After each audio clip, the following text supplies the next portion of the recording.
This young Muslim outsmarted an arrogant atheist professor with just a glass of water.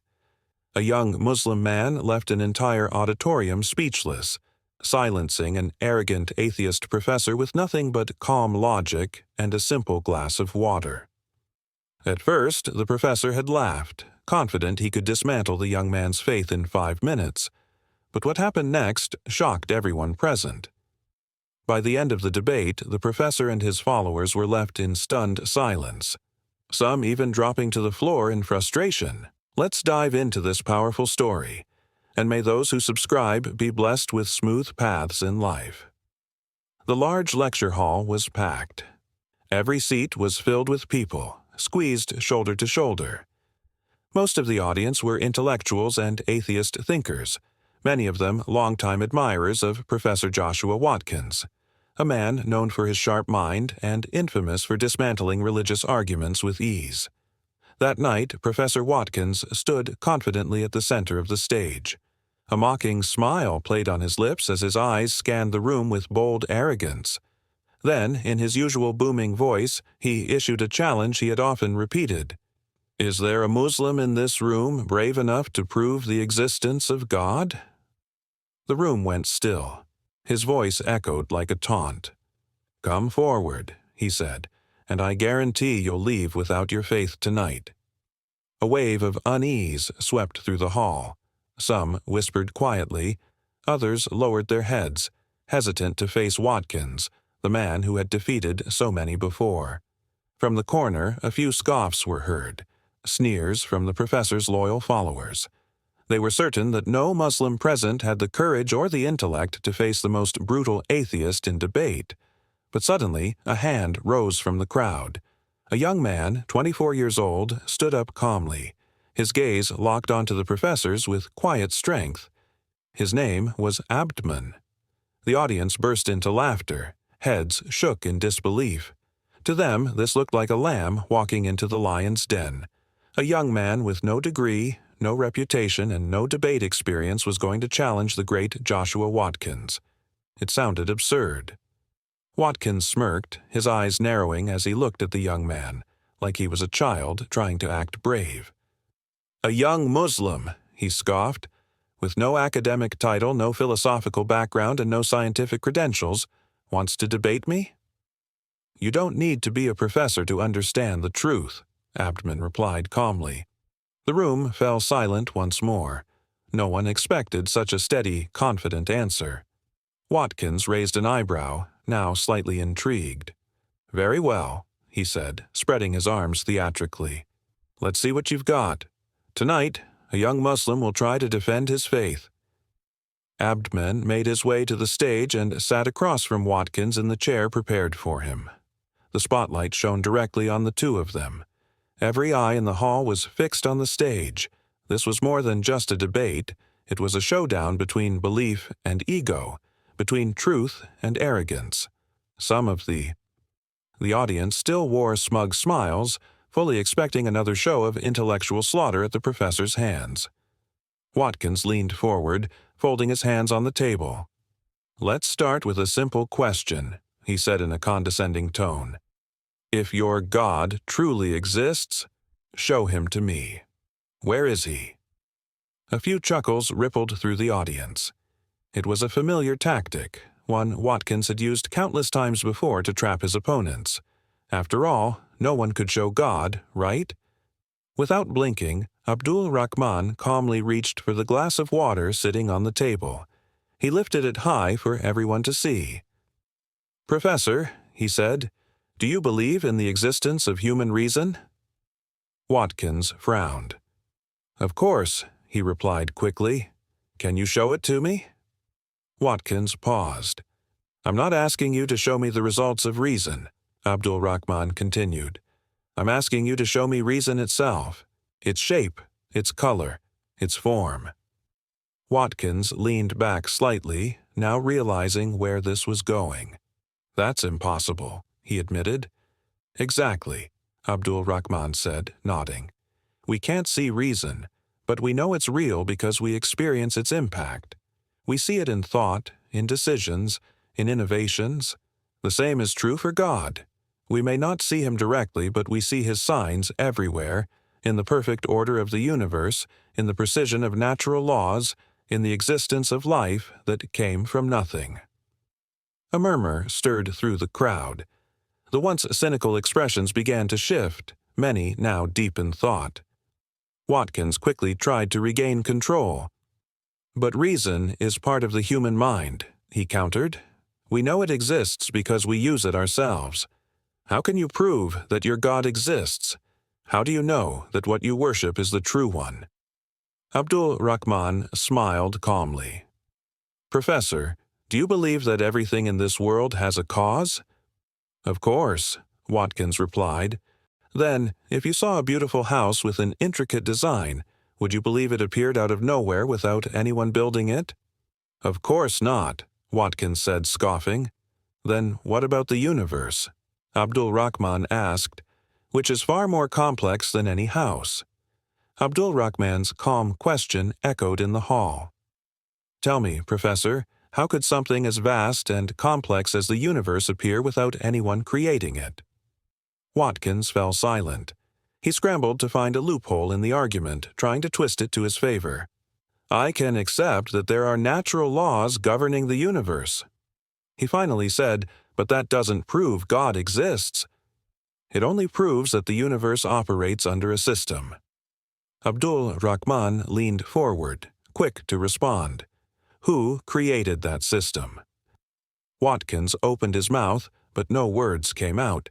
He shut it again, realizing he was walking straight into the young man's logical trap. "Professor," Abdul Rahman continued, his tone steady and composed, "the Quran has laid out this truth more than 1,400 years ago.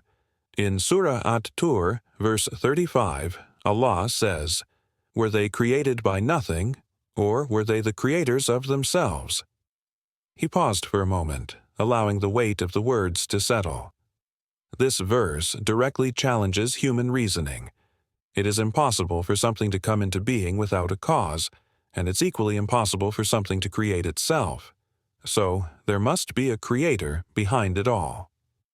The murmurs in the audience began to grow. People were no longer laughing or mocking. Instead, they were starting to genuinely consider the logic. Watkins exhaled slowly and offered a thin, tense smile. "You're clever," he admitted, "but this debate is far from over. I still have questions that challenge your religion." Abdul Rahman gave a gentle smile and nodded. "Please, Professor, I'm ready." The room grew tenser. What had started as a seemingly one-sided show now felt like a real battle of intellects, and Abdul Rahman was proving to be no easy opponent. He didn't just speak with conviction, but with reasoning that struck deep.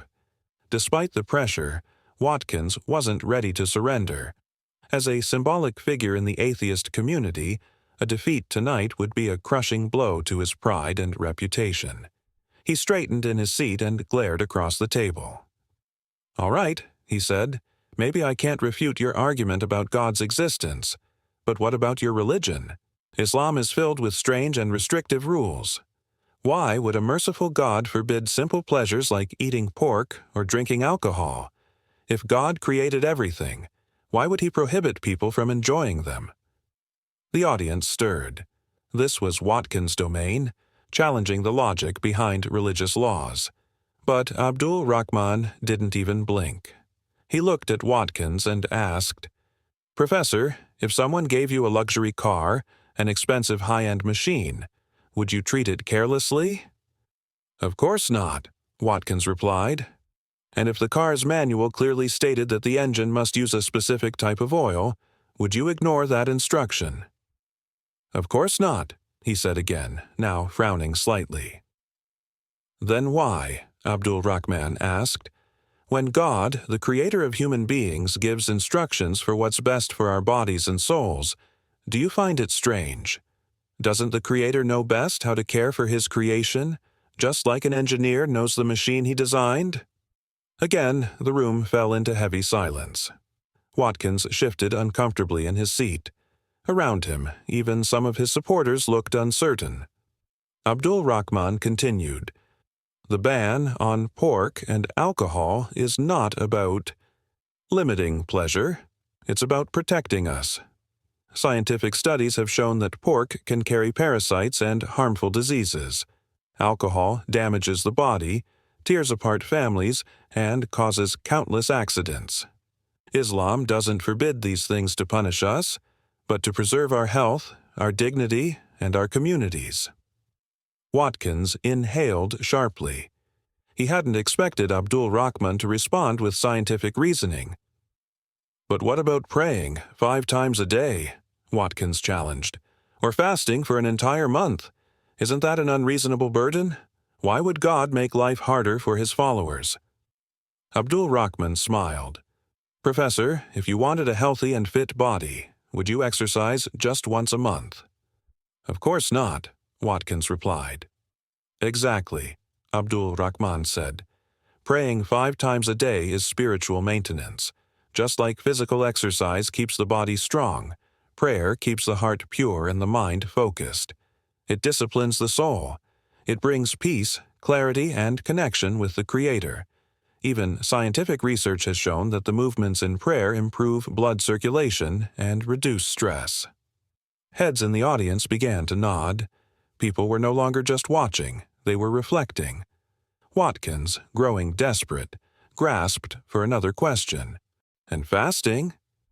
Why would a merciful God ask people to starve themselves for a whole month? Isn't that cruel?" Abdul Rahman took a deep breath and answered with serene confidence. "Professor, when you want to cleanse your body of toxins, don't you go through a detox process?" Watkins nodded slowly, almost instinctively. "Fasting," Abdul Rahman said, "is both a physical and spiritual detox. Modern science confirms that fasting repairs cells and improves health. But more importantly, it teaches self-restraint. It nurtures empathy and gratitude. Fasting helps us understand the suffering of the poor, people who endure hunger not by choice, but because of their circumstances." The murmurs returned, this time louder and more thoughtful. Watkins could feel the atmosphere shifting. The energy that had once cheered for him now felt unsure, even doubtful. "God doesn't give us rules to make our lives difficult," Abdul Rahman said, locking eyes with the professor. "He gives them because he knows what's best for us." In Surah Al-Baqarah, verse 286, the Quran says, "Allah does not burden a soul more than it can bear. Every command is a path to goodness, not a punishment." Watkins went quiet. He looked like a man who had just been blindsided. After years of debating and humiliating believers, this was the first time someone had countered every one of his arguments with stronger, sharper logic. He bit his lip, clearly unsettled. He didn't want to lose. He couldn't afford to lose.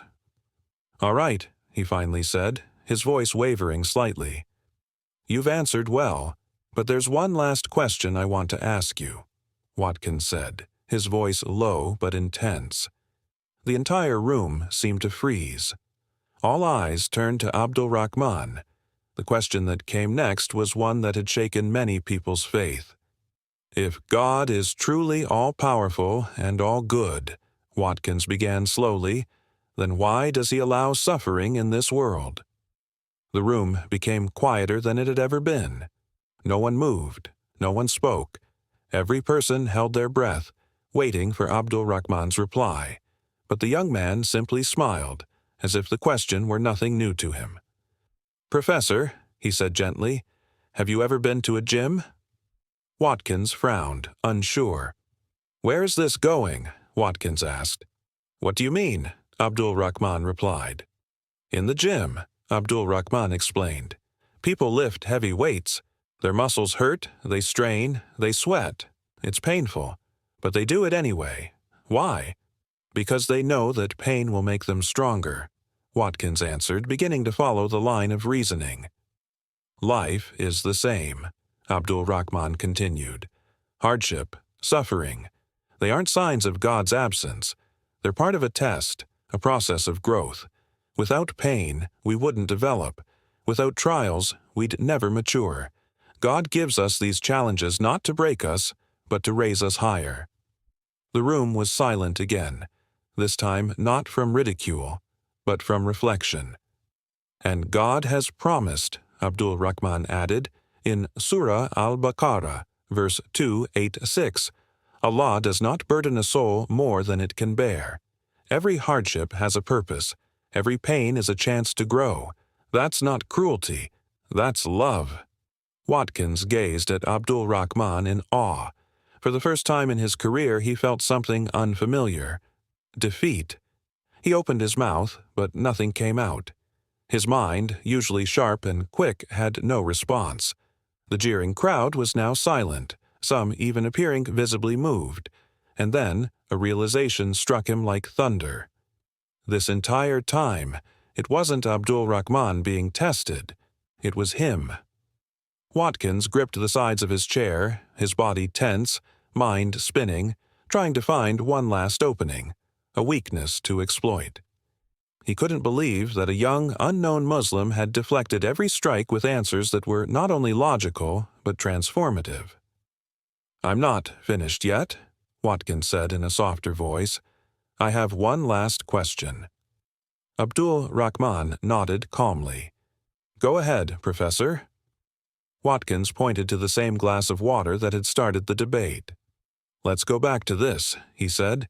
"If I pour poison into this glass, the one who drinks it will die. But if I pour honey, it brings health. Do you agree?" "Of course," Abdul Rahman replied. Watkins leaned forward. "You admit that the contents of this glass determine whether it harms or benefits?" "Yes," Abdul Rahman answered. A small, hopeful smile flickered on Watkins' face, as though he believed he'd finally found a flaw. "Then tell me," he pressed, "if God really exists, why does he allow people to fill this world with poison? Why does he let some people become evil while others are good? If he is all-powerful, why doesn't he stop them before they do harm?" The tension in the room returned. This was it, the question Watkins hoped would turn the debate in his favor. But Abdul Rahman didn't flinch. He gently reached for the glass, lifted it, and looked at it for a moment before replying. "Professor," he asked softly, "who is responsible for what goes into this glass?" Watkins blinked. "What do you mean?" "I mean," Abdul Rahman clarified, "if someone pours poison into this glass, is the glass at fault or the person who poured it?" Watkins was silent. He saw the trap closing in again. "This world," Abdul Rahman continued, "was created pure, like this glass of water. God gave us a beautiful, balanced world, but he also gave us free will. He gave us the choice to pour in honey or poison." Watkins opened his mouth to speak, but Abdul Rahman wasn't finished. "God did not create robots who can only do good. He gave humans the ability to choose good or evil. That is the very test of life. If he stopped every act of evil before it happened, we would no longer have freedom, and without freedom, goodness would have no meaning." The silence grew heavier, this time with weighty understanding. Even the most stubborn faces in the crowd began to soften. "Imagine," Abdul Rahman said, "if every time someone tried to steal, their hand became paralyzed, or every time someone tried to lie, their mouth shut. Then no one would choose to do good. They'd simply be forced. And forced, goodness isn't real goodness at all." Watkins swallowed hard. The analogy hit harder than he expected. "Picture a student during an exam," Abdul Rahman went on.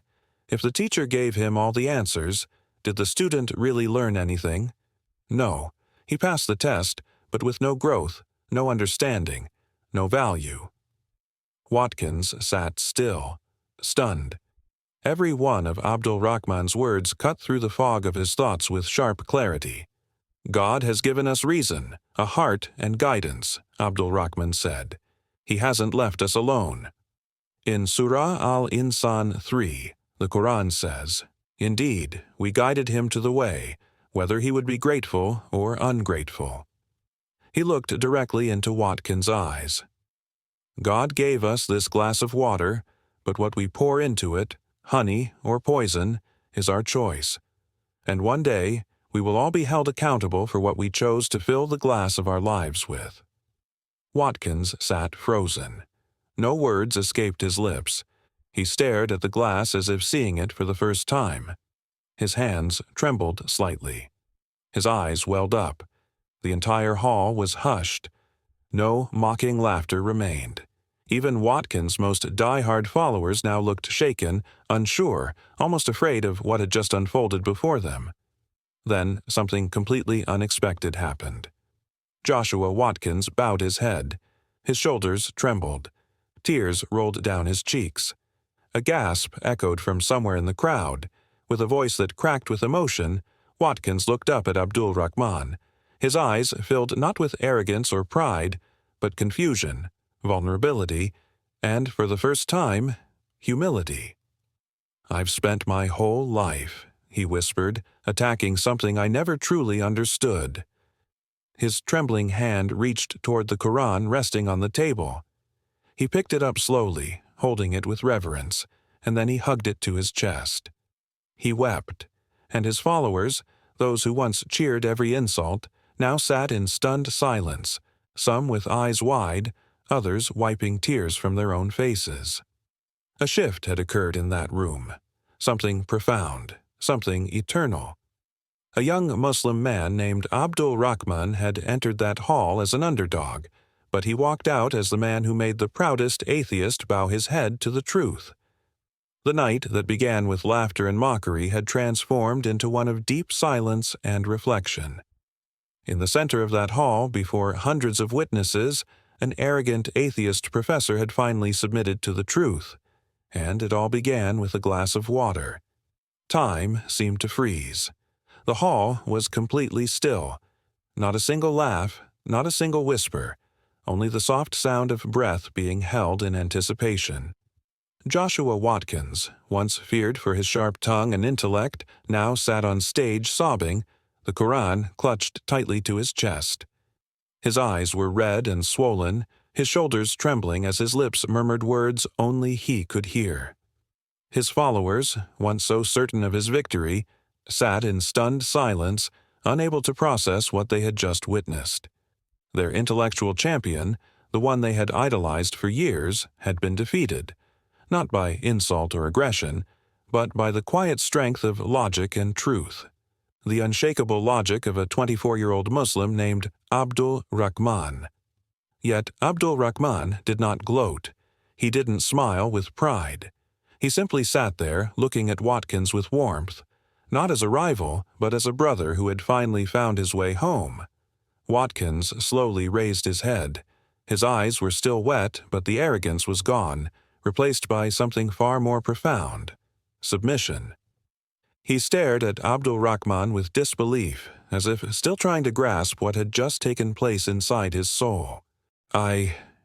He whispered, his voice barely audible. "I've spent my life attacking something that turned out to be true."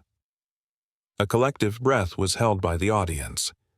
In the front row, a man who had earlier smirked at Abdul Rahman now looked down in shame. A woman nearby wiped tears from her cheeks. "I read the Quran," Watkins continued, his voice shaking but sincere. "I studied it. I analyzed it. I searched it for flaws, but I never really understood it until tonight." He glanced at the glass of water still on the table. "I always demanded evidence, something I could see, touch, measure, but I forgot that some of the most real things in life are invisible." Abdul Rahman smiled gently, as though thinking. "Like Watkins said, like love, like truth." He paused, then added with a soft nod, "and like God." Suddenly, someone in the audience stood up and shouted, "This has to be a joke. You can't be serious." Watkins looked at the man, his eyes still glistening. "I'm more serious now than I have ever been in my life," he said quietly. "I was wrong all these years. I rejected not because I understood God, but because I refused to try." The murmurs of the crowd returned, but now they weren't scoffs. They were whispers of doubt, of reflection. Watkins' followers sat unsettled, watching their leader unravel, not in defeat, but in revelation. "Professor," Abdul Rahman said softly, "life is a journey. No one is ever too far to turn back. If your heart has found the truth, the next step is to accept it with sincerity." Watkins stared at him with eyes full of clarity, a new light shining through. "I want to read the Quran again," he whispered, not to challenge it, but to understand it. An older man in the back wiped tears from his wrinkled cheeks.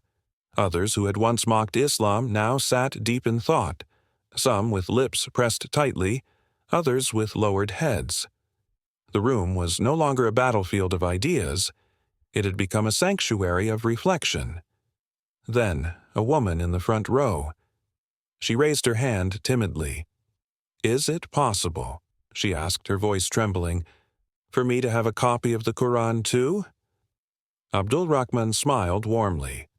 "The Quran is not only for Muslims, it is a guide for anyone who seeks truth." The same hall that had once echoed with mockery now radiated silence and sincerity. Many hearts were moved that night. Many minds began to question their former beliefs.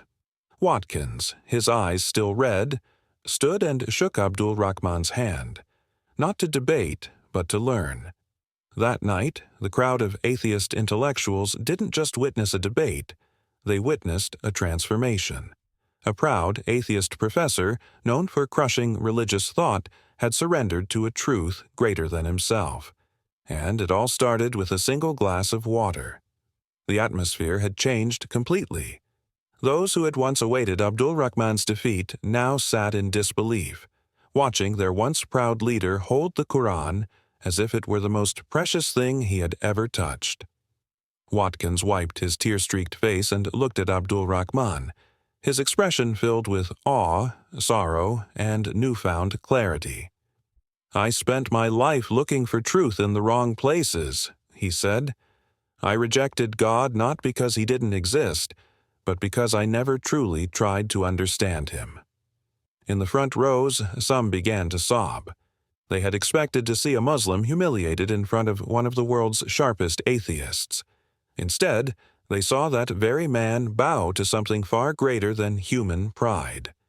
Watkins glanced once more at the glass of water.